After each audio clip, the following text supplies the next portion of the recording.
All right, let's get this set up here. Hello, everyone. How's it going? It's been a bit, huh? And let's just get myself situated here. It's been a while. I feel really out of sorts in our practice, but we'll get this squared away. All right. So just give me a sec here. I have notes. This one's going to be a bit of a different one. We're going to be talking about some.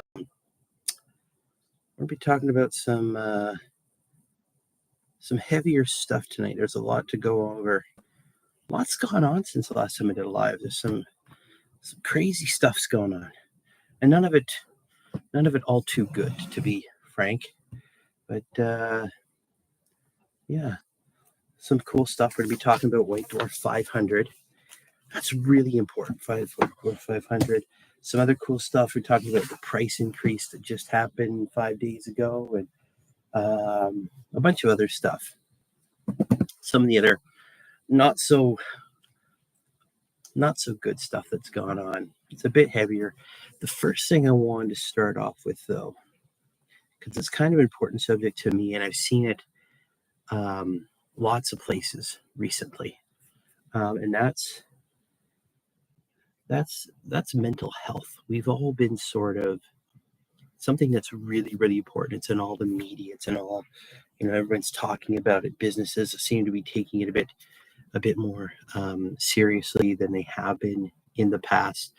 The reason I bring it up is I saw a number of people on the different trying to get my thoughts good here, on the different social media sites that I'm on, the different things like Facebook, YouTube, Instagram. A lot of people dealing with mental health. It's something that's super duper important.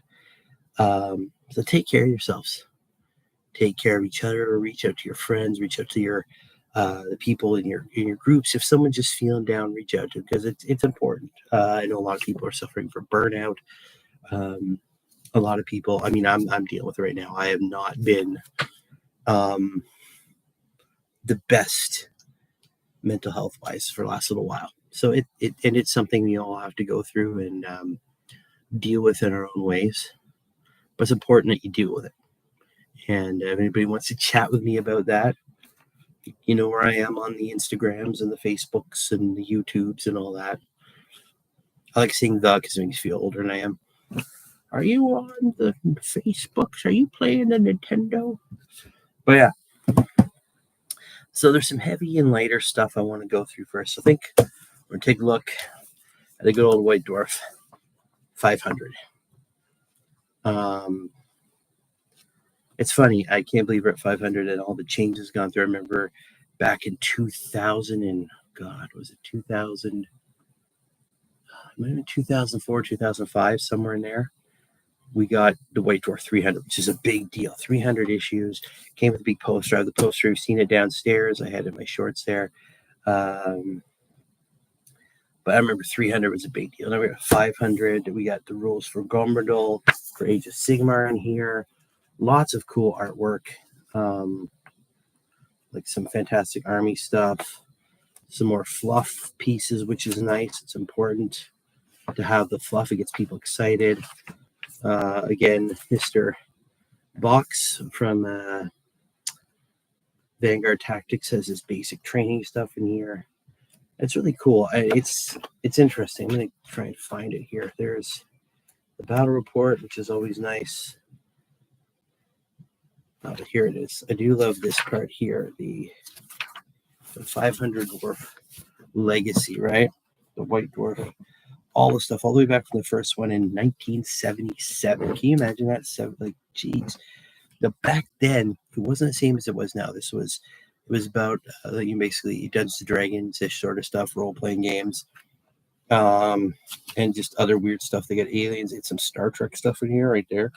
It's hard to see, but you got the USS Enterprise from Star Trek: The Motion Picture. It's one of their covers. Of course, it changed, and then they had, then their own games came out, and they got to the 40K stuff, right? I came in, I'm trying to find it here. I know it came in somewhere in the early 200s. I can't remember exactly where, but I do start recognizing stuff about 245, but I knew it was there somewhere. So that was, again, May 2000. So about 5 years after I got into the hobby. I'm remembering a lot of stuff. White Dwarf 300, that was a big deal right there, right? That was a big one. That one was cool. I did something of a retrospective like this. It also had the movie Space Marines list, which is really, really cool. The movie Space Marines were like, because even now, I mean, people don't talk about the same way now because the hobby has definitely, the game itself has definitely, Games Workshop has definitely moved over towards more competitive gameplay, tournaments and making your optimized lists and all that. And still lots of cool fluffy stuff. But people always complain that in the fluff, 5 Space Marines could pacify a whole planet. People are terrified. So they said, okay, here's a tactical Marine. Here's a squad of tactical Marine. It's over the top, right? Just absolutely nuts powerful. Like las cannons that wouldn't stop, bolters that were like Assault 8 back in the day. Just lots of firepower. It was great. It was great. But no, it's really cool to get to 500 issues. And it even goes through, I like to call it the dark period, where we had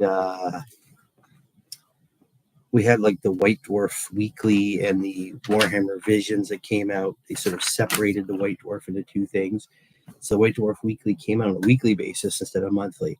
It was smaller in a standard magazine, much smaller than this, right? And it sort of, it was, like it says, it was weekly, which is cool. But it was a lot of the cool rules stuff, new stuff. And then they came out, if you haven't seen it, it didn't last super long. They had Warhammer Visions, which had all the artsy stuff, right? So the Warhammer Weekly showed off the new stuff, had some cool little special rules in there, preview rules, I should say. I remember when the Imperial Knights first came out. It was in the White Dwarf Weekly. Yeah, number 5. That's the nightly. They had a nightly duels minigame there. That's where the rules for Knights first came out before they got their first codex. And then, so that was cool. Then you had the Warhammer Visions, which was all the cool stuff. That's what showcased the armies, showcased all the models. So that was cool. And then eventually that ended, which is, I'm kind of thankful because I didn't like the White Dwarf Weekly at all. I thought it was just kind of, it wasn't all that great. But when it came back to doing an actual White Dwarf magazine, I like the fact that it got back to some of its roots. So it wasn't just a catalog. I mean, it's a catalog. Not so much anymore like that because a lot of stuff is online now and they got lots more stuff in here, but actually, enjoying the game, showcasing models, which is what is good. I mean, at the same time, it's still trying to get you to buy models. There was a time there. God, it's been through so many changes. There's a time at one point where you had actually a different White Dwarf for different countries. So there was actually a Canadian White Dwarf for a while. It started off as being a White Dwarf, like all the others that went around the world. And then there was like a little add-on to it, which is the Canadian side. So you get to see people from the Canadian headquarters, some of their own cool stuff, their conversions, some special things they were doing. And then we got our own Canadian White Dwarf for a while. So again, all that stuff that was in this little add-on suddenly went into the magazine itself. And that lasted for a while until that was for about a year. And then when the Lord of the Rings bubble burst in North America, and it burst hard. When the last movie came out, there was some residual excitement. As that faded, so did a lot of the people buying models. And of course, it burst, and then the Canadian headquarters store closed, and a bunch of stores across Canada closed, and they went back to having the White Dwarf. And it was at this time, it was about 2008, the book itself completely changed. A lot of the chapter proof stuff, the fluffy stuff, it just was gone. It was literally about selling as many models as you get. So it was all about, here's the new models, here's a battle port where inevitably and invariably the new army is going to win because we want to showcase it. Everything is about the new army, which it always was when a new army came out, but it was solely about the new army. And that was it. It wasn't very good. A lot of the character was gone. And then, of course, it eventually, now it's back where this is actually, they're impressive magazines. I love the fact that you get the rules for them. Again, they were talking about the White Dwarf throughout the years. all different models. I actually have this one right here I should put together. That was the White Dwarf 30 anniversary, 30 years of White Dwarf. It's got Grommadrill there, Bugman, and Gotrek. This is another one I had at one point, but they sold it off. Of course, there's lots of different versions, up into including our new guy here on the big base there. Very, very impressive. I like it. Very, very impressive. Lots of fun there. Yeah. Hey, my brother, Frost and Fist, here you are. Hello. So yeah, White Dwarf 500. Very, very cool. If you haven't, pick it up. It's good to see the history of where this book has come from. Because there's a lot of cool stuff in these books. I still have a ton of them in a comic book box buried away in my basement. I should probably get those out at some point. I even have White Dwarf 300, which is a great one. I don't have 400. Maybe I do. I don't know. But like I said earlier, it's been a while. Lots of stuff happened over the last couple months. Personally, kids were in everything, and it was the end of year wrap up for all sorts of things. There was all sort of stuff for kids. My job was nuts. Lots of stuff happened, and now we're actually one of the cool things. I don't know if I can get them over here. We actually have 2 cats visiting right now.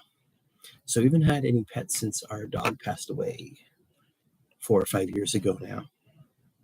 And but my brother-in-law moved back to the province, Ontario, where I live, and he's living with his parents until he finds a place. He had a dog and 2 cats. The dog stayed with him, and we have the 2 cats here, and they've actually got along pretty well. They've melded in pretty well. They're for you anime fans, you might recognize the name Zoro and Sanji.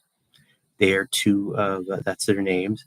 One's a black and white one. That's Zoro, and Sanji's a big, hunky or orange cat, and they have the personalities to match. But yeah, so that's one of the things we do, and getting used to having animals and a absolute quantum ton of cat hair everywhere all the time. So that's been fun. And so yeah, I was sick for a while there, and then we had all this stuff. See about it. Yes, he is definitely a One Piece fan. Yeah. What's my brother-in-law? Not my brother, but hey, my brother is not a One Piece fan. But yeah, so I was sick for a while. And then all this stuff came up, and finally I've gotten a chance to sort of take a break and go, okay, let's get back into this. Let's have fun. I haven't painted anything in months either. But lots of cool stuff there. And it's been nice having animals in the house again. It does sort of brighten things up. You have these cute little animals running around, being problems, getting into things they shouldn't. My boys love them. The kids love them. It's a lot of fun. A lot of fun. Thank you very much, G. Funkin' Hungry. Check him out. Check Frost and Fizz out. These guys, they do so well. Their stuff is so amazing. Definitely, please check them out. Much love to you guys. Thank you for popping by. You said you were busy there for a bit, so hopefully everything works out and the busyness goes away. You can get back to having fun and eating food, delicious and or disgusting food, depending where you go. Stay away from McDonald's, so it's just bad for you. But let me see. I got notes. I wrote notes for this. Shocking. I know. Let me get to my phone here. So we talked about the mental health stuff earlier. I'll touch on again, but mental health, very important. Take care of yourselves, please. White Dwarf 500. So professional, I know. Just such a professional. White Dwarf 100. Go get it if you can still find it. 500. It's pretty cool. Like I said, I get the posters up in my little dungeon downstairs where I store my stuff and paint stuff.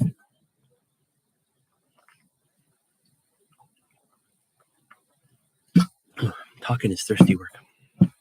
Anyway, the bigger stuff. There's some heavier stuff tonight because, yeah, we got a couple of heavier things. One, I'll start with probably this one first because this is the big one.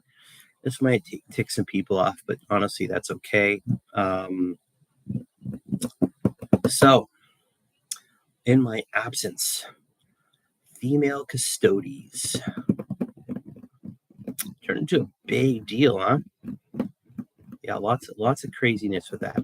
A lot of stuff said on both ends of the spectrum on this.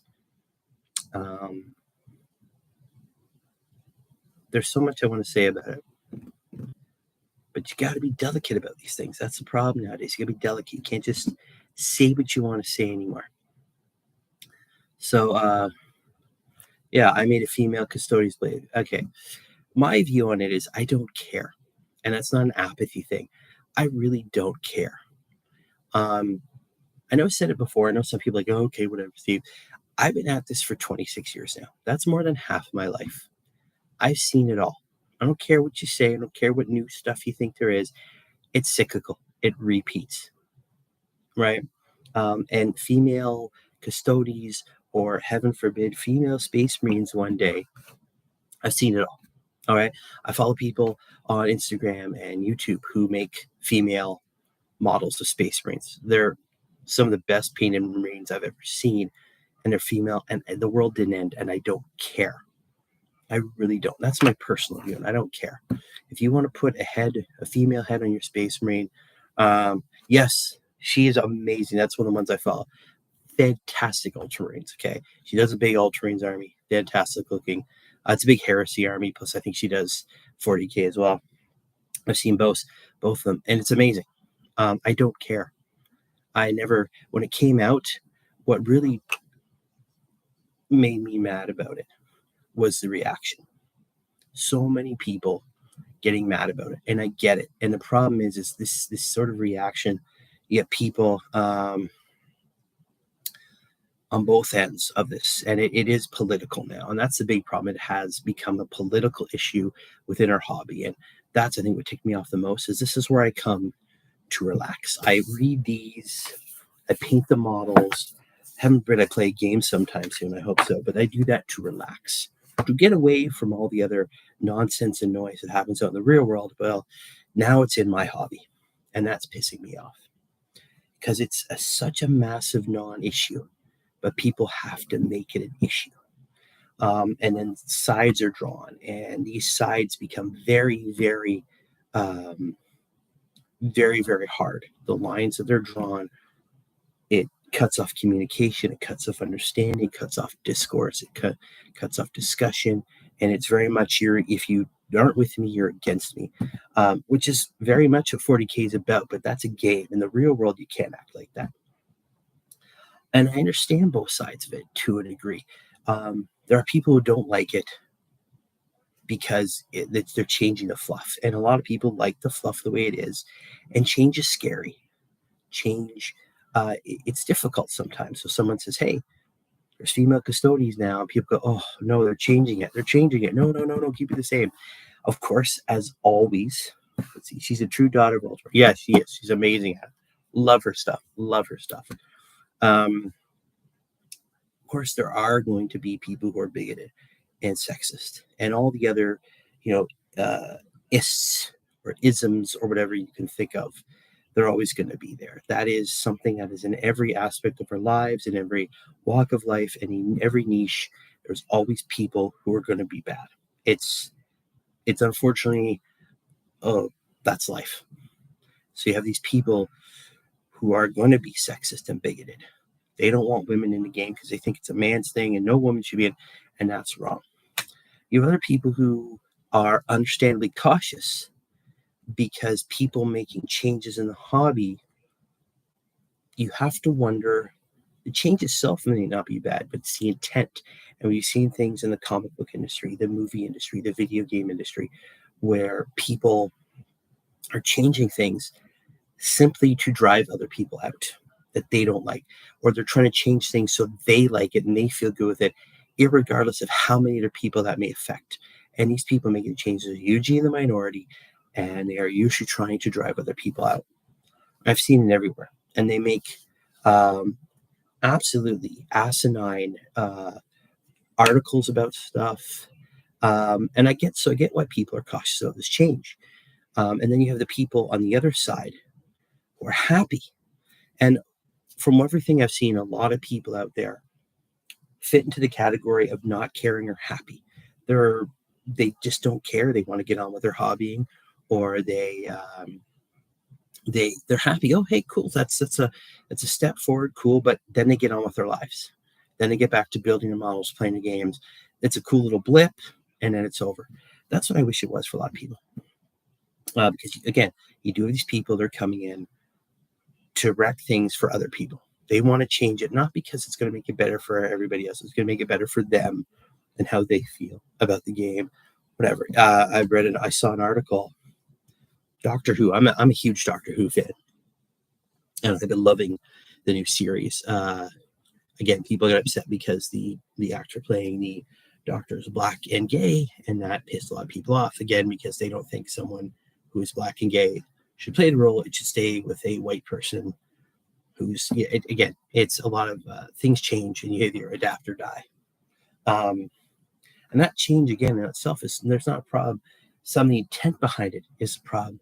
I saw one particular article, very silly article, that said, sorry, white people, Doctor Who was never meant for you. Well, that's an article that's designed to incite anger and frustration and hurt. Because Doctor Who came out in the 60s, and it was most definitely directed at white boys. That's just how it was. That was the main target, and it stayed that way. And obviously, it's open to everybody, which is beautiful. I think it's a great show. Please go and watch it. Again, it's those articles, and what happens is those articles do what they're supposed to. They get the right people angry. They get the right people happy and riled up, and there's that group in the middle who go, oh, I came to watch this to have fun, and now I came to that, and some of them leave, and that's the desired factor of that article.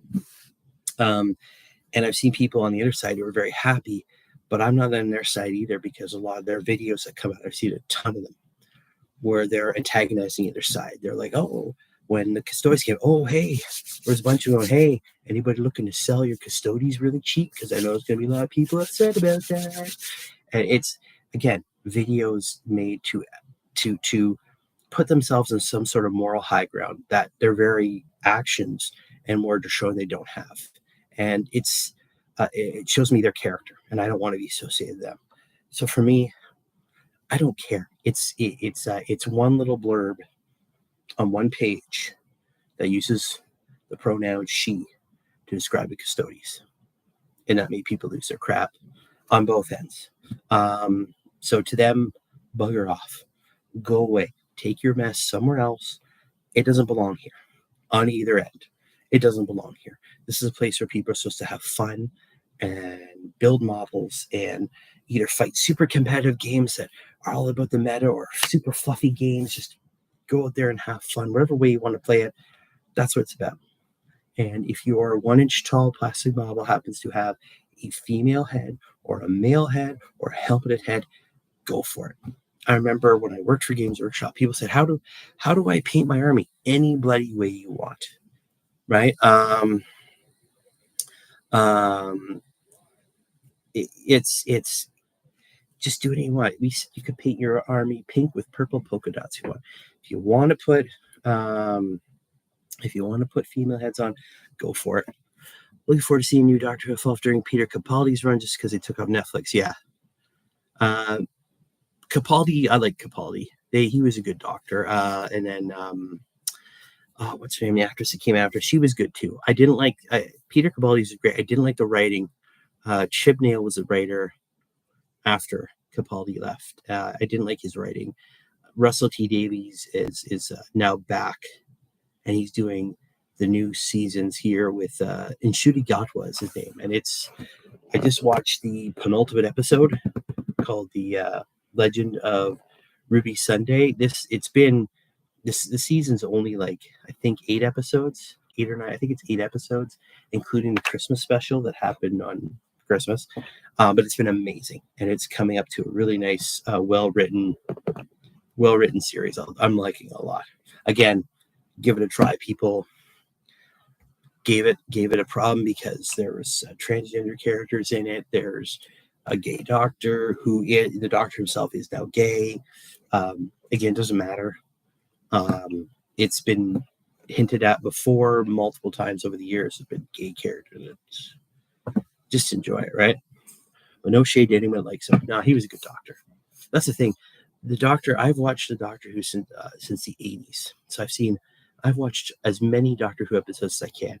And the one thing that ran through every single episode, even if it was just meant, was that the Doctor was there for everybody.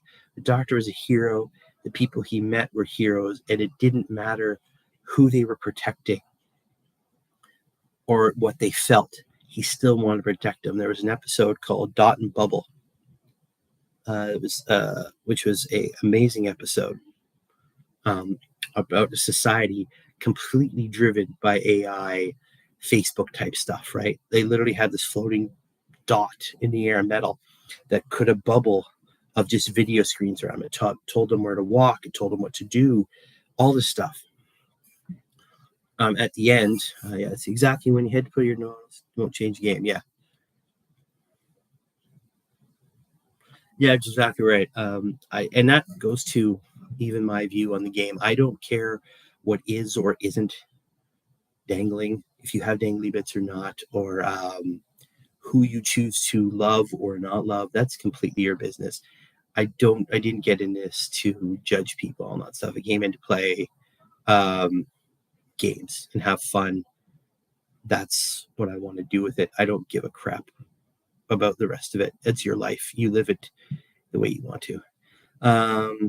Yeah, Captain Jack Harkness. He was amazing. I love Captain Jack. He was a great character. I loved him in Torchwood. Right.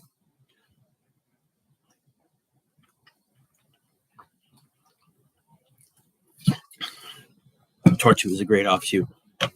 Even the Sarah Jane Chronicles was pretty good, even though it was well. Indeed, yeah, he's a great character. That's the thing now. So that's my view on it, right? So like it was this big thing that didn't need to be a big thing, and again, that's the saying, this too shall pass, and it will. It's already started to, but people still keep bringing it up.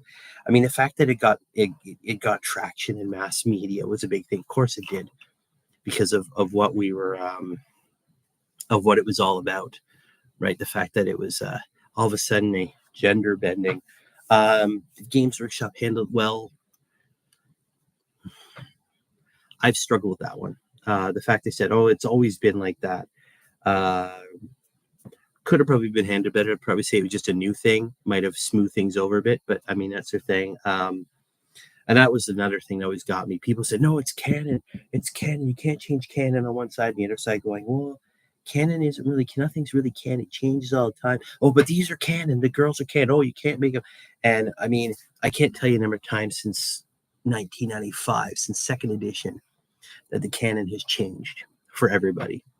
And every time a new codex comes out and you get a new unit, it's canon now. It's always been there, but it's canon. Oh, someone's coming to visit. Hello.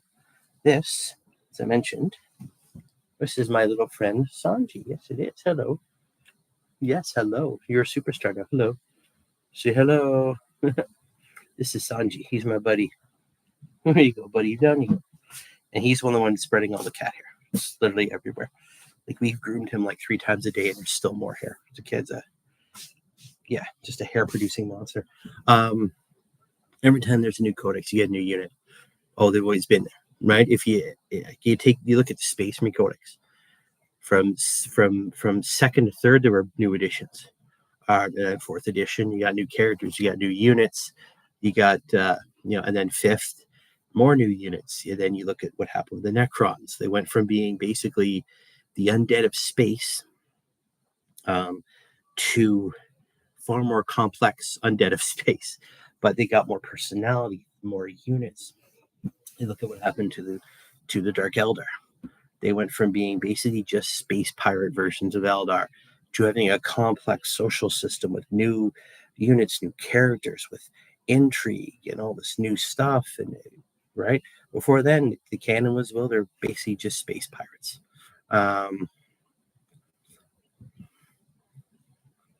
I feel it's not necessarily a retcon lore. I mean, there's always been the 10,000. Sure, we never met female characters until before.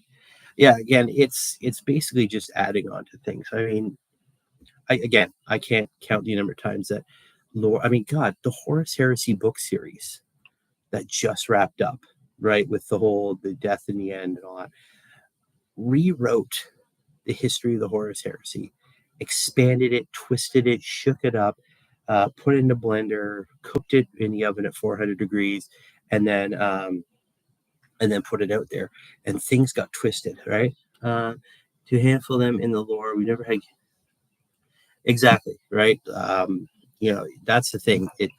And I think that's the beautiful part of it. They're never going to introduce 10,000 custodies, right? And the reality situation, if this was an actual real thing, it would have ended long ago because everything would be dead already at this point. Even with a million planets with billions upon trillions of people, the Imperium would have already exhausted all its warriors. All the Space Marines would be dead. Earth would be dead. Everything would be dead. Just the way the battles happened for decades at a time with armies pouring in, there'd be nothing left, right? It was this thing that happened that people took and made into a massive issue because they could. Because somewhere along the lines, they forgot that this isn't just about them. It's not just about me. It's not just about you guys. It's a collective thing. It is the dichotomy of this hobby. I've talked about it before. It's a duality to it. This hobby belongs to everybody, and this hobby belongs to everybody.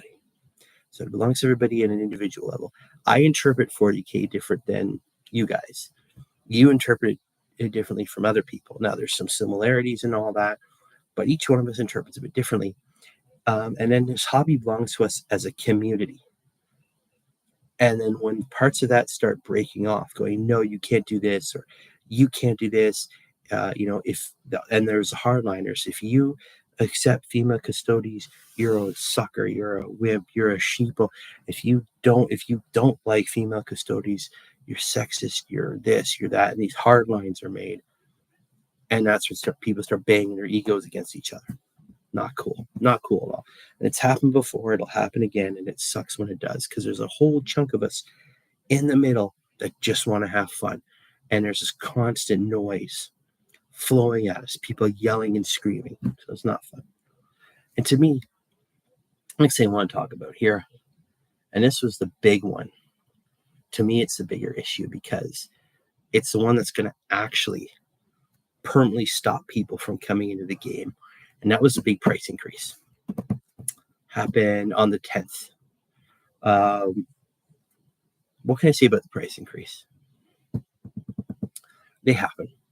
And people, again, that was another big noise. The price increase, corporate greed. They're ripping us off, the corporate greed. Well, yeah, Games Workshop is a business and wants to make money. And yes, it raises prices far more than it has to. I know they said this time they wanted to keep it down, and to an extent, I believe they did want to keep the prices down because it is getting insanely expensive here. But, they want to keep the prices down. But, there's, again, and people go, oh, no, it's corporate greed. Well, yes, part of it is. Because Games Workshop doesn't actually answer to me or anybody else other than the investors, because it's a publicly traded company. I've said this before in other videos. I've said this to people in real life, and some people get it. The investors put their money in, they want a return on their investment. And Games Workshop has to do stuff in order to make more money to get a return on an investment. Sometimes it works, sometimes it doesn't. Price increase is a part of it.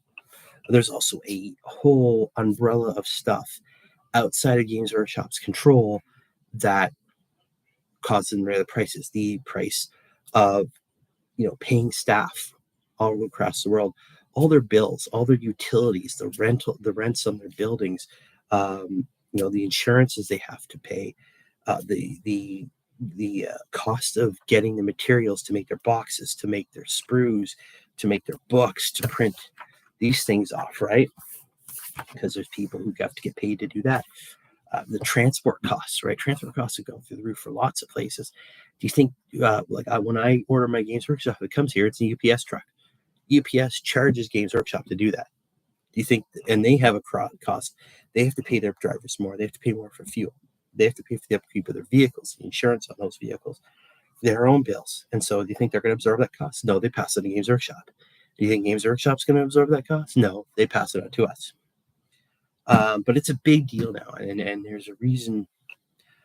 Like for me personally, I am basically at this point on the other side of the fence with this. Now I am at the point where it is now. It's just too expensive for me to continue buying all the stuff I want to buy. I'll keep getting codexes and rule books. I want to get the new Pariah Nexus mission cards and all that. It'll be small stuff like that. I'm never going to be buying a full army again from Games Workshop in that manner. I'll be looking for deals online through Facebook market groups and eBay and all that because it's just too expensive. Right now, a combat patrol, which is supposed to be the easy way to get in, it's slimmed down rules, all the models there are $200 Canadian. That's ridiculous. That's too much now. Yeah, so the new combat patrols all are expensive. I got tanks that are over $200. Characters like I want to get Vashtor. He's over $100 now. You get Demon Primarchs over $200. You've got Knights that are all over $200. Even your basic squads for a lot of armies now are hitting the $60, $70, $75 mark. I believe, what is it, heavy intercessors for Space Marines, like $85 for 5 models. And they're not even models that have any play to them. They're monopose, right? There's no dynamics to them anymore, which is, I guess, it's a trade-off for the great detail in the models, but it's a good time to start Custodians. It is, right? I know a lot of Custodian players are not happy with the codex. Aside from that whole female thing there, it apparently was a very weak codex. I haven't actually seen it myself yet. That's the thing. I was looking at these things. I want to do, I was going to do some videos, and I'm going to keep doing them on, these are the, I can't remember what it's called. It was for a combat patrol that they put in the White Dwarf. It's got Lictors, and the Von Ryan's Leapers as its own combat patrol, right? So you get 1 Lictor, a Lictor, and 3 units of Von Ryan's Leapers, and that's 3 units of 3. Really cool, very, very fluffy. You go reading over it. I mean, these are the Vanguard units. So these guys, these are the units that hit a planet before the tiered invasion arrives. Very cool. You got a Lictor, so you got like a really powerful Lictor that actually has like neural disruption. It's got some cool abilities.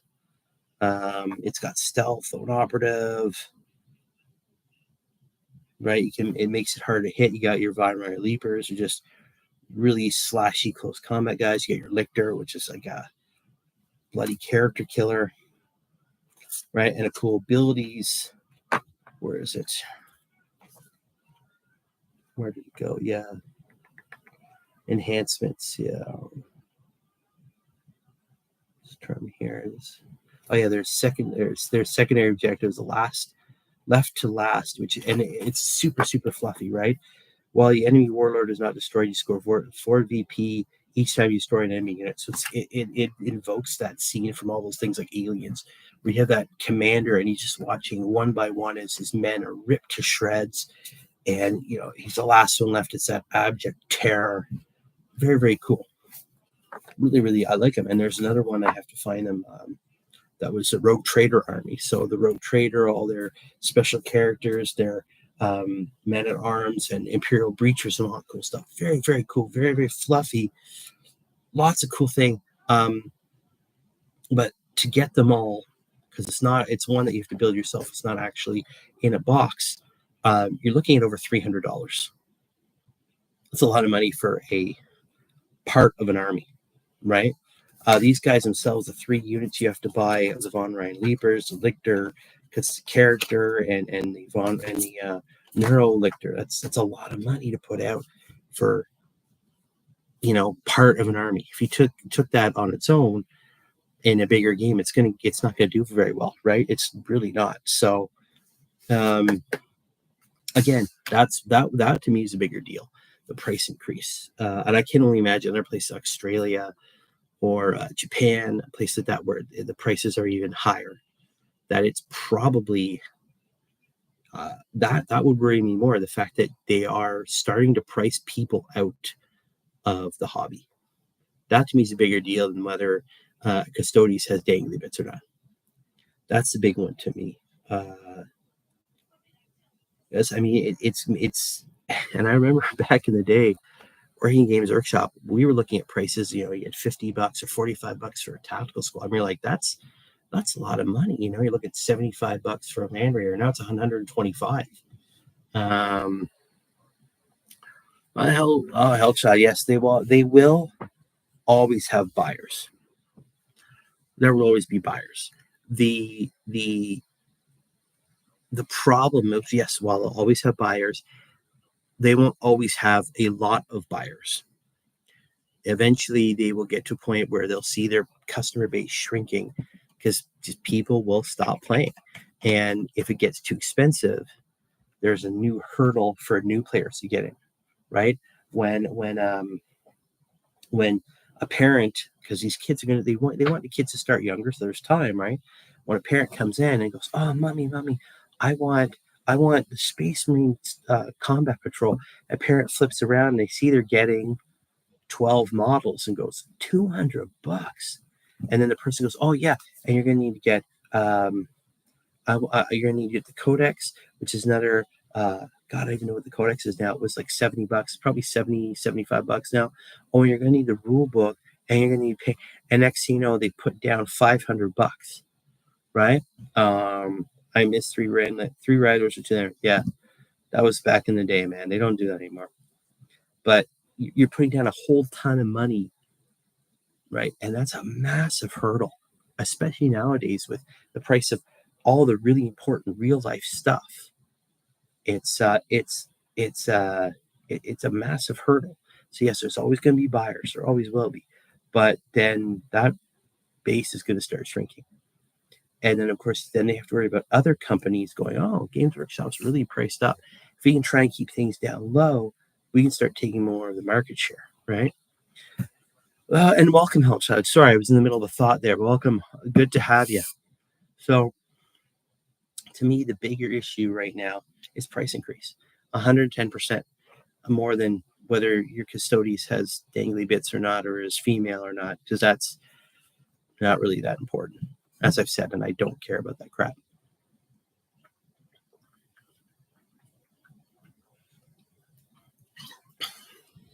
And that's the thing. I mean, all this new stuff about, I say new, all this thing about female this and female that. I can remember going back to the late 90s, early 2000s, and people were putting female heads on Space Marines back then too. It's nothing new. The world didn't end. The world didn't crumble. And those people are, it was just having fun. And that's what it's all about. Again, like I said, I've been at this for 26 years now. I've seen it all. I have seen it all. Um, we do better when we help each other out and accept each other and are nice to each other instead of trying to drive each other apart. Although that seems to be the way all fandoms. I could do a hours long videos on fandoms and just how messed up they are, right? And how self destructive they've all become. Even like I said earlier, I'm into Doctor Who. That fandom is ripping itself apart. Um, I'm big into the Marvel stuff, whether it's the comic books or the Marvel movies. Those fandoms are ripping each other apart, ripping themselves apart because you can't do anything now without some group getting mad and another group gets mad at that group. God, I can't like. Yes, I like Star Trek. That fandom's ripping apart itself. Star Wars, that fandom's ripping itself apart. And fandoms are attacking each other, and then they turn on each other. Um, it's ridiculous, right? And like gatekeeping, obviously that's a big deal too, right? And that's become like the thing to do now. And you like, what type of Star Wars fan are you? What type of Star Trek fan are you? What type of Space Marine fan? What type of Warhammer 40,000 fan are you? What type of comic book fan are you? Do you like this? And if you do like this, then I'm going to be your enemy because I don't like that for this and this reason. And they could be absolutely asinine reasons, the dumbest reasons ever, but people stick to those. Um, Yeah, well, yeah, I know, and that's yeah. Sadly, the Marvel fandom seems to hate anything. Yeah, it's unfortunate because there's a lot of great female characters in the Marvel comic books, lots of them, and they've done some amazing comic books with those female leads.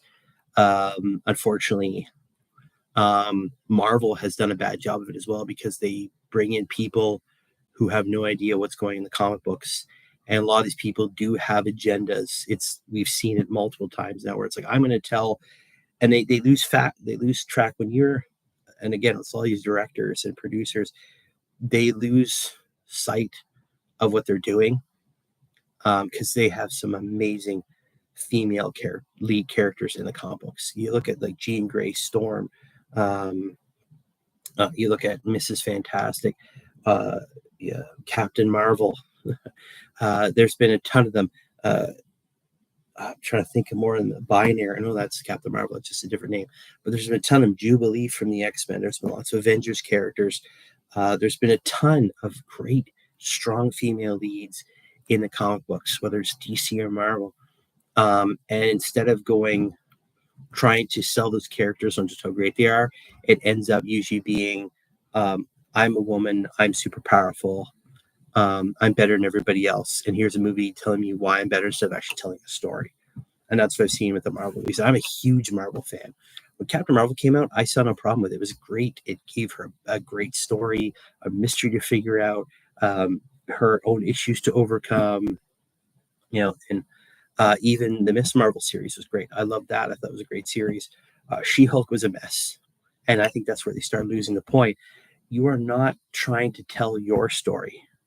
You want to tell your story, make your movie. You're telling a Marvel story, which means you should take a look. And one of the things that made me laugh about this is you had all these directors going, I've never read comic books, but I really like She-Hulk, or I never read comic books, but I really like Captain Marvel. You need to get people who can respect what they're getting it from and tell great Marvel stories. And when you do that, no one's going to care if she's female or not. No one's going to care who's gay or not. No one's going to care who's smashing who. They're going to care about a good Marvel story. You look at Loki. The Loki series is amazing. And again, there were some strong female characters in that helped push the story along and were intricate to the story. But no one cared. It wasn't about, oh, look how female and powerful she is. Here's a female character. Here's a place in the story. Boom. Right? If you want to tell a Marvel story, you got to tell a Marvel story. You're not trying to tell your story. You're not trying to put yourself in the story. You're trying to tell a story. I think that's where it really went wrong for a lot. Because again, there's great female characters. I'm really excited to see the Fantastic Four movie when it comes out. I can't wait to see I hope they do a really strong Sue Storm in that, because she's the glue that holds that team together in the comic books. She definitely doesn't take crap. She's a very strong character. I hope when they do the X-Men movie, whenever that comes out, I really hope they do the original team. I know Wolverine's been a big part of the X-Men movies. Most of the movies have been about him or tied to him, which is really cool because I'm a big Wolverine fan. But I really want to see the original team, and I'd like to see Miss Marvel, the original Miss Marvel, Marvel Girl, Jean Grey, come out flying, right? Because she can be a really strong character. I hope they do it right. Famke Janssen did an admirable job for a bunch of movies, and they lost the plot. And then afterwards, those other newer movies like The Age of Apocalypse and Future, was it the Future Past thing? I can't remember the name. Did really, really good, but they sort of started losing it. The Dark Phoenix one was kind of a joke. I miss Jessica Alba. Yeah, she was a good Sue Storm. Those movies got really close. Just a little off. They got really close, so they did really well. I like the dynamic of the teams. We shall never talk about the third Fantastic Four movie because that was pig swill. The last one, it was so bad. It's unfortunate because the actors they got did really, really good. It was badly written. Doctor Doom was, I don't know how you can mess up Doctor Doom, right? He's a king. Make him kingy, right?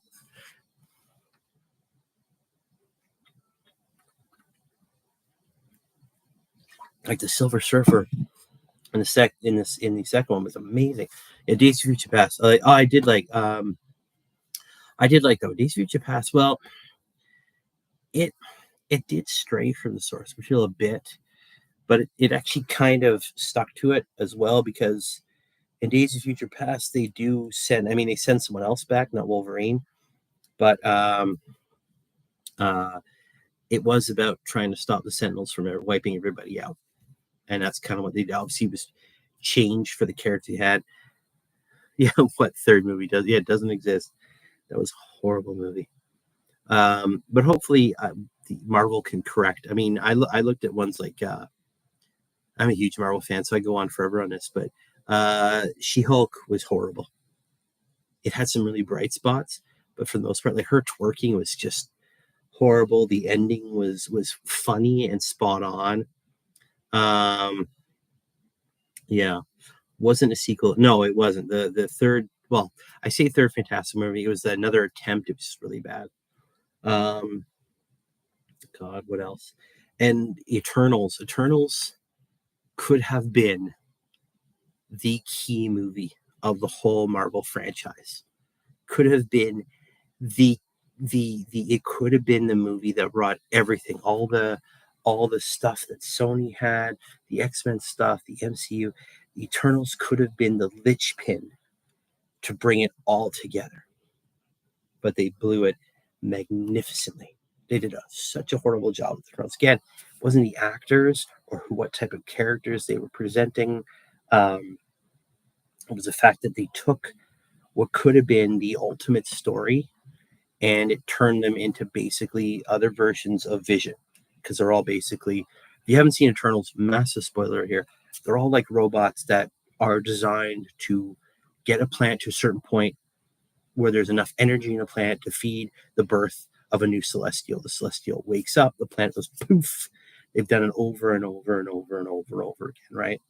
And then you have in the comic books, though, they tried to get him to, yeah, it was the actual story of the Eternals from the comics, and it's changed. And the Celestials came to Earth, and they grabbed a bunch of early humans, pre-humans, and they took some of them and turned them into Eternals. These powerful, powerful beings that lived in basically Mount Olympus. They also took some others and turned them into deviants, these twisted monsters, very powerful monsters.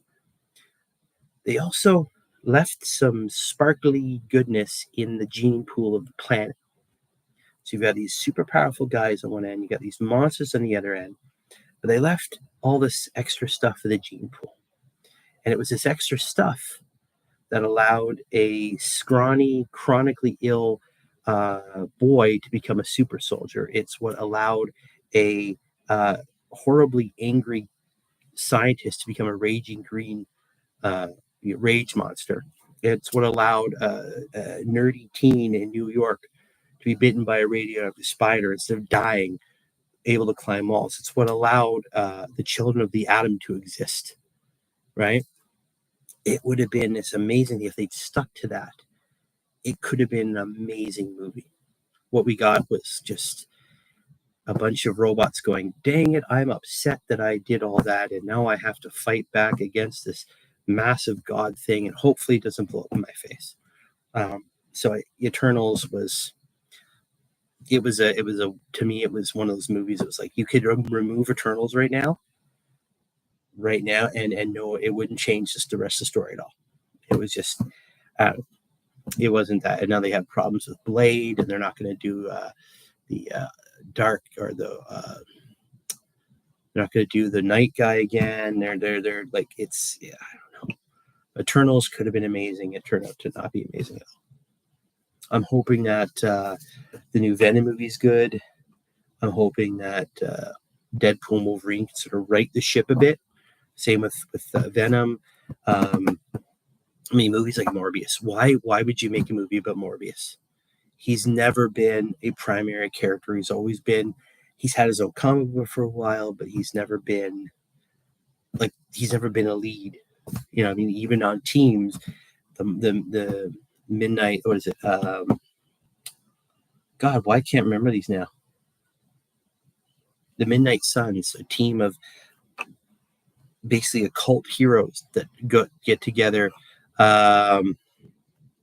went together and to fight evil, the occult evil. But it's got Ghost Rider and Johnny Blaze and the Darkhold Redeemers and Morbius, but he's part of the team. He's not the full thing. I thought the trailer for Venom 3 looked good until I saw, you know what, the ballroom dancing's funny. I don't mind the little jokes like that because it's just a little thing they throw into people. Go, Venom's ballroom dancing, that's funny, right? It's just the way they decide to do the character. I think it's going to be a good movie. I hope it is. Madam Web, why would you make that movie? I haven't even seen that yet, and I don't think I will, just because I looked at it and going, why? Why would you make this movie? You're taking characters that could, again, a bunch of the characters they have in there, very strong characters on their own, but they were never leads. And if you're going to make a movie like that, you kind of got to, I don't know. And again, they took a bunch of different stories and jammed them all together. I think the idea with Morbius was that normies like vampires. They were probably hoping to tap the vampire bit. Normies. Is that what we are? We normies to you? I'm offended by that word. No. Yeah, but you have to make it good. That's the problem. And you have to make people, the big things, you have to make people care about the character. No, not you or me. You speak of people care about the character, and I think they had an amazing job at it first, but they've sort of lost the plot. Normies are people yeah, exactly. Yeah, we don't care about it. We love nerd stuff.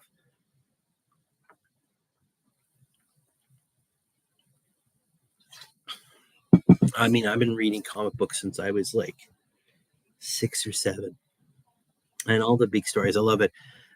There is, what was it? I mean, the Infinity Gauntlet stuff. I read that back in the early 90s. The Days of Future Past stuff I read in the 80s.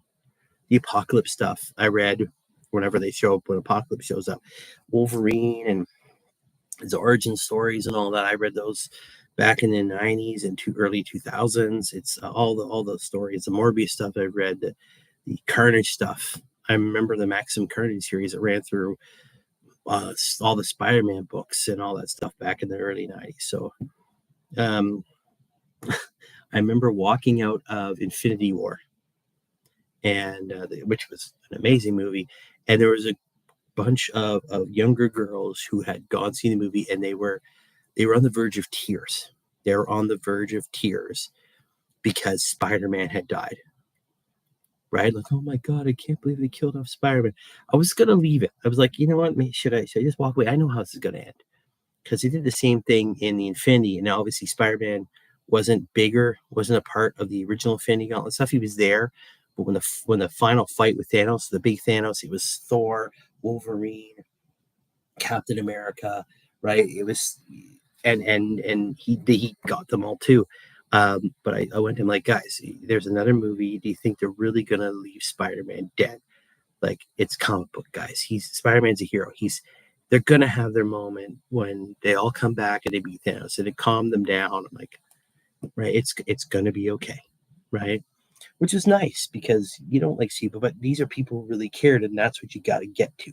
That's the point. Like, no one cares about Morbius. You put one movie in with the guy who's sick. He takes some bat blood. It turns him into a vampire. And then his buddy's like, I want to be a vampire too. Yeah, and nobody cared, right? Dude, I love Maximum Carnage was great. Maximum Carnage is great. They're overdue again. Marvel's overdoing with Carnage now. Carnage is bloody everywhere. There's another Carnage war coming up and a Venom war, and it's getting to be a bit ridiculous now with some of the stuff. They're overdoing stuff.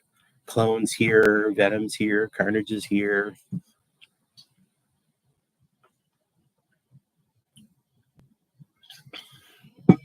But yeah, no, I mean, that's what's been, that's what some of the stuff I want to talk about tonight. So thanks for listening to that.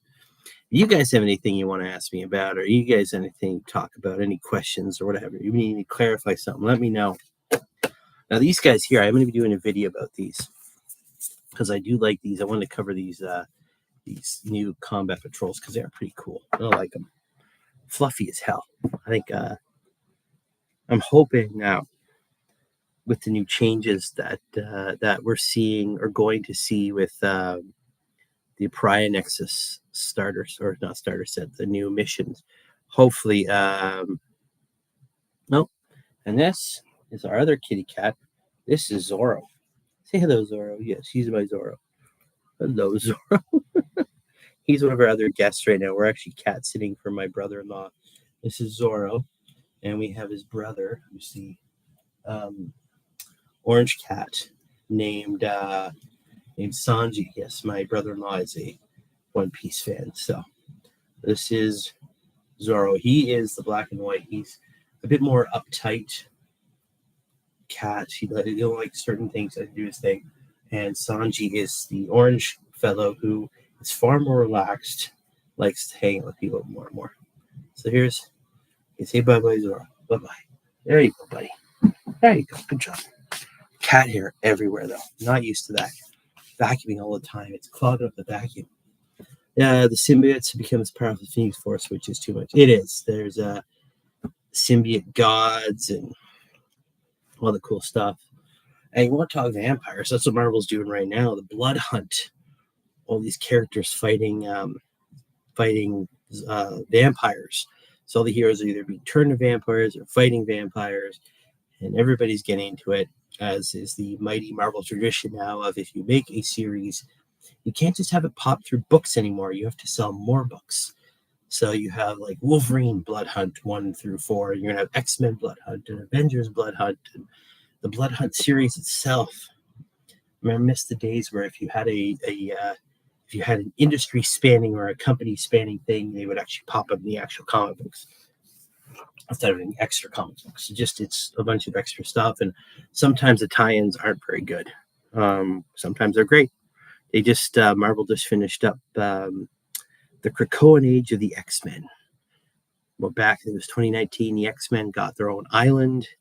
They conquered death. They were able to resurrect everybody. They had a quiet council that was to monitor this and create laws where mutants cannot hurt normal human beings. And they had their own utopia. They had their seats on the UN World Council. And of course, it all went belly up into a big ball of flaming poop. And then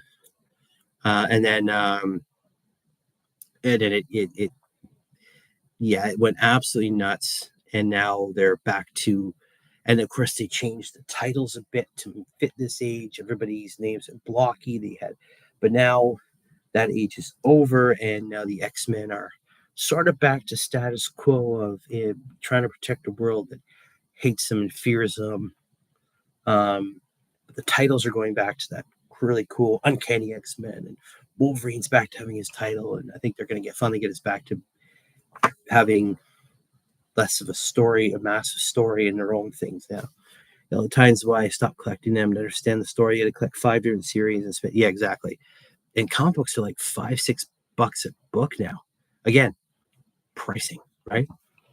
That's what concerns me more. Going back to that's what concerns me more than any of the other hubbub that's going on, is that it's getting so expensive.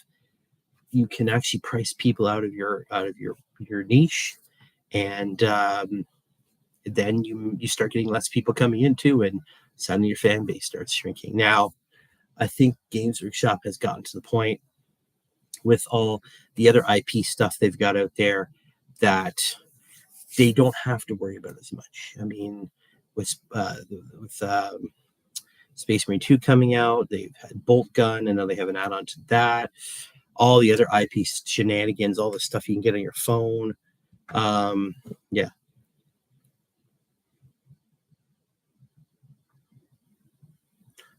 So edgy. Yeah, well, yeah, they've done a actually some of that stuff. Yeah, I've got so mad about what they've done the X-Men. They made all the good guys into bad guys at some point. Cyclops have made bad guy, then Beast is bad guy, now Xavier. So edgy. A heel turns effective when you do it that way. Well, that's what they've done a few things here. Again, you have to get like 80 million comics to understand the story. But what they did, Cyclops was a bad guy for a while. They did the whole they did a schism back in the day between Wolverine and Cyclops. Wolverine basically said you can't use kids as weapons because who's the perfect guy? He got turned into a weapon himself. And Cyclops said they're not weapons, but they're soldiers. They have to be.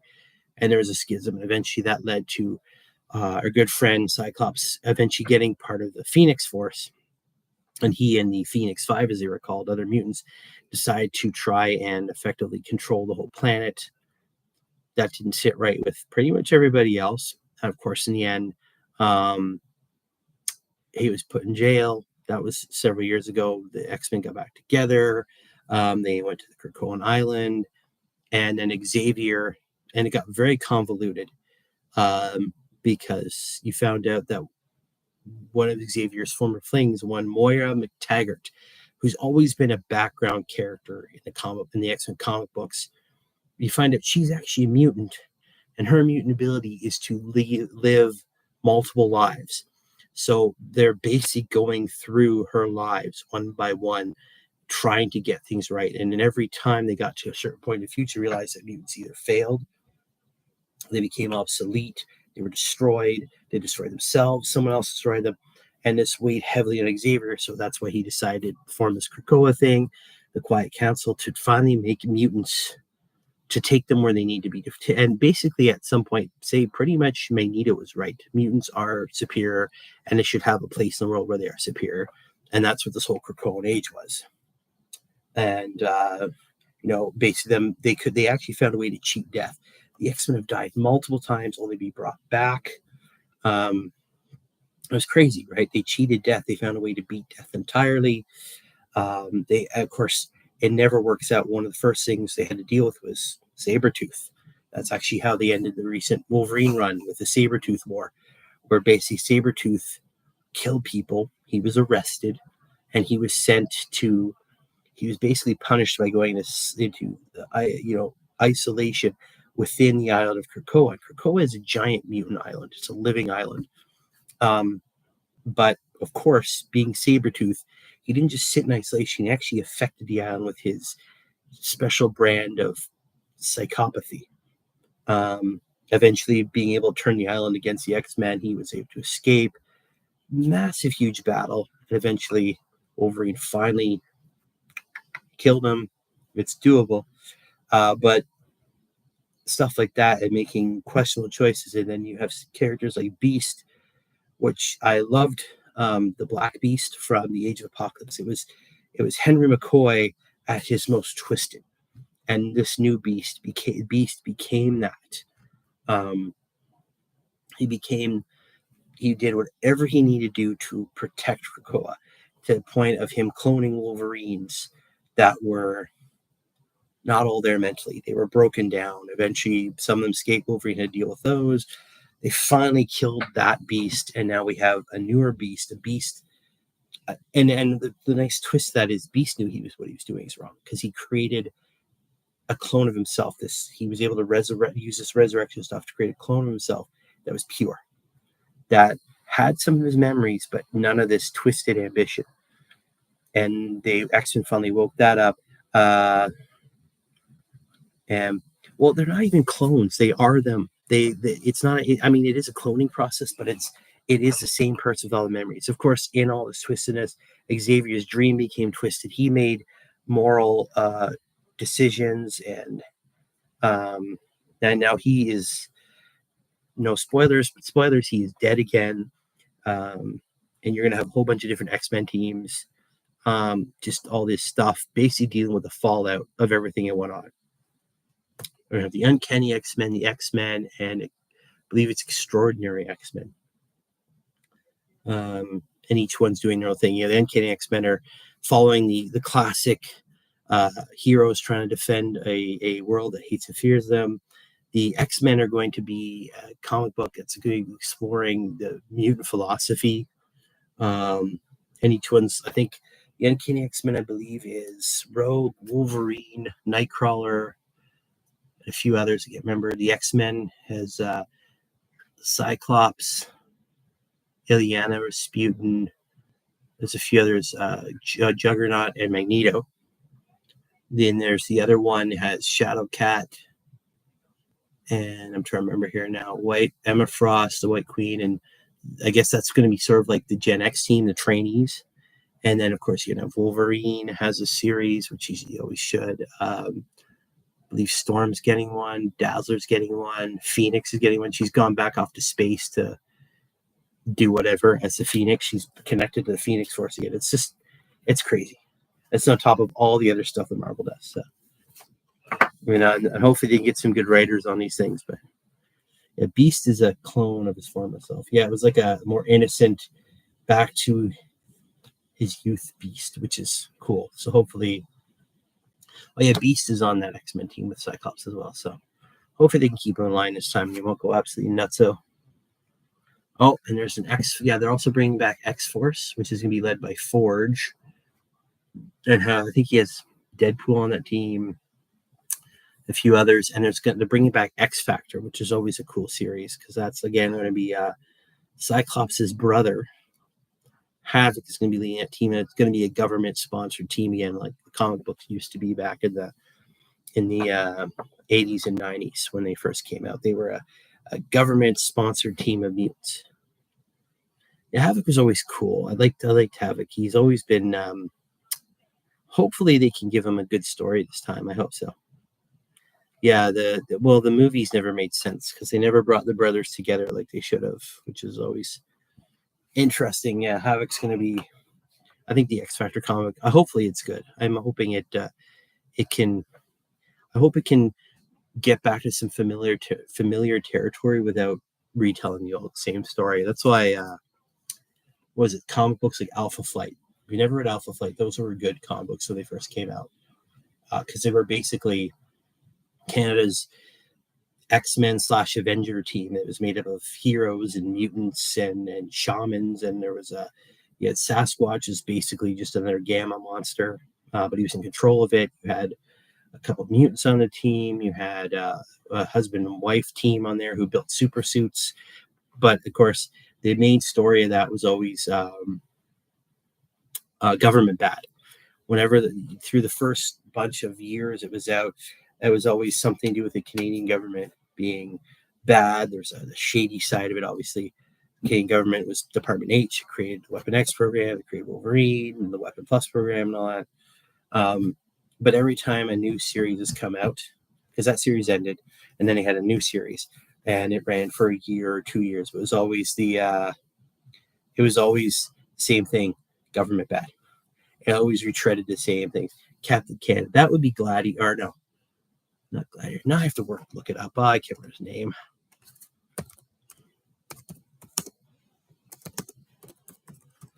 Let's see here. Alpha Flight. Oh yeah, Vindicator and Guardian were the two of them. Vindicator was the husband, Guardian was the wife team, and they had the big red and white suits. But then there was North Star, Sasquatch, Aurora, Snowbird, Puck. And yeah, now they've got Aurora, Fang, Guardian, Nemesis, North Star, Puck, Shaman, and Snowbird. Yeah. And Wolverine was a team there. You got North Star, who is one of I think Marvel's first openly gay characters. His sister is Aurora. Puck is cool. But yeah, the Sasquatch was a scientist who again messed around with Gladiator. That's right. Gladiator, yeah. His force field powers might be Lantern, yeah. Gladiator was one of the Shi'ar Empire Imperial Guard guys who don't think Quasar was on that team. Quasar was one of the cosmic guys before Dan Abnett got his hands on Marvel's galactic stuff and made it a lot better than it ever was. Quasar was one of those weird characters that was an edgy space hero from the 90s. It was weird, very punkish hair, and ran around with the quantum bands. Gladiator was one of the Shi'ar Empire Imperial Guard. He's weird because his whole power works on his confidence. If he knows he can beat you, and there's nothing you can do about it. The minute that you make him doubt, then his weaknesses start showing, which is a very weird way of powering a character, right? Quantum bands or the not power lantern ring. Well, no, he was never making constructs. It just gave him his powers, right? I don't know. Yeah, Green Lantern was always a weird character to me, even with Hal Jordan, all that. It's the fact that all his power came from a ring it's cool, but where is his weaknesses? the color yellow and wood. Really? So if I pick up a yellow stick, I can beat him? Yes, you can. Like, fear me, Green Lanterns, for I have found a stick and painted it yellow. I can defeat you all now. Right? So I don't know. Again, that's that those weaknesses come back from like the 50s to 60s, right? So it's yeah. I'm good at Alpha Flight. Yeah, I'm hoping those are two different. Oh, okay. Never yell at the same time. Damn it. All right. So I'll walk up with a stick and a paintbrush with yellow on it, and I'll beat them both at the same time. No, I don't know, man. If he then the Alan Scott was wood, Hal Jordan was yellow. Okay. Well, see, now I have learned. I'm okay. I profess 100% that I am more of a Marvel guy than I ever was DC, and there's nothing wrong with DC. I was just always a Marvel guy. I grew up on the X-Men, Wolverine, Hulk, Spider-Man, Daredevil. I don't know, maybe I was a kid. I've talked before. I was bullied as a kid, so I gravitated towards the misunderstood heroes like Hulk and Spider-Man and X-Men and Wolverine. I found it hard to relate to you know a, a god from space, right? Superman's cool, but it's like, hey, I'm perfect. I'm a guy from space who's got superpowers, and or Batman. And Batman's super cool, but like he's the ultimate control freak, right? Like he's got mommy daddy issues, and I can never relate to the tragic orphan thing, right? I just grew up with Marvel more than anything else. DC's cool. I mean, I remember I picked up all the Death of Superman stuff and all the Night's End, Night Watch, Nightfall stuff when Batman had his back broken and Azrael took over and then Batman took it back. It was lots of cool stuff in there. Lots of cool stuff. But I was always more of I'm a Marvel guy. So I read things like the Infinity Gauntlet, Infinity War, Extinction Agenda, Executioner's Song, Fatal Attractions, um, you know, Maximum Carnage, all that stuff. All right. That was my bread and butter back in the day. That was my fun times. I mean, yeah, I grew up with all that stuff. That's where I went. Nothing wrong with DC though. DC's had lots of cool stuff, and I like where DC's gone. I didn't like a lot of New 52 stuff because I felt it was sort of it felt like the Ultimates to me, the Ultimate Marvel Universe. And I never liked the Ultimate Marvel Universe because it felt like it was just like the everything we can't do in the mainline comics we're going to do in this series. And that's what the New 52. It's like all the stuff we couldn't do, we're going to do now. And I never liked the Ultimates. It was just it started out great. Like Ultimate Spider-Man at the beginning was cool, Ultimate X-Men was cool, but then you killed off everybody. They literally killed off everybody, and then you had you had Scarlet Witch and Quicksilver went from like carrying siblings to siblings doing things that siblings shouldn't do. Black Widow and Tony had had a sex tape. She killed Jarvis. People, they treat Thor like he's a psychotic, crazy person until he shows that he's actually Thor. The X-Men killed off everybody. Blob ate Wasp, and then Giant Man bit his head off. I just could not say it. Ultimate Spider-Man was good at the beginning, and then they killed off Peter, and yeah, it's like everything they couldn't do in the main line, they decided to do there. I never liked it. Still, and the new stuff coming out, I'm on the fence about all the new Ultimate stuff. Hopefully, they can do it right this time, but